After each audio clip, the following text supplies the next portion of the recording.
ஒரு எண்ணெய் சுத்திகரிப்பு நிறுவனங்களுக்கு அது ஹெச்பிசிஎல் ஆகட்டும், பிபிசிஎல் ஆகட்டும், Chennai petroleum, MRPL, Reliance industries மற்றும் அனைத்து தனியார் மற்றும் பொதுத்துறை நிறுவனங்களுடைய பங்களிப்பு என்று பார்க்கும் பொழுது, நமக்கு அட்வான்டேஜ் என்று பார்க்கும் பொழுது இந்த 3 மத்திய கிழக்கு நாடுகளிலிருந்து இறக்குமதி செய்யக்கூடிய கச்சா எண்ணெய் இருந்தாலும் சரி, அல்லது ரஷ்யாவிலிருந்து பெறக்கூடிய கச்சா எண்ணெயிலிருந்து நமக்கு அட்வான்டேஜ் நன்மைகள் அதிகமாக இருக்கின்றன.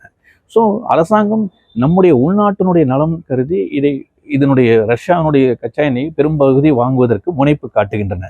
அதே சமயத்தில் இங்கிருந்து நம் ரஷ்யாவினுடைய கச்சா எண்ணெய் வாங்காமல் நாம் தற்பொழுது அமெரிக்கா பக்கம் திரும்பினால் என்ன ஆகும் என்றால், நமக்கு செலவினங்கள் கூடும்.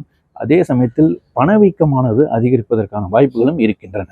இன்ஃப்ளேஷன் அதிகரிக்கும். ஸோ இதெல்லாம் ஒட்டுமொத்தமாக கணக்கிட்டு பார்க்கும் பொழுது எண்ணெய் சுத்திகரிப்பு நிறுவனங்களுடைய நிலைப்பாடுகள் வரக்கூடிய காலகட்டங்களில் இந்த இந்தியாவுடைய நிலைப்பாடுகள் எப்படி இருக்கின்றன என்பதை பொறுத்து நாம் பார்க்கலாம்.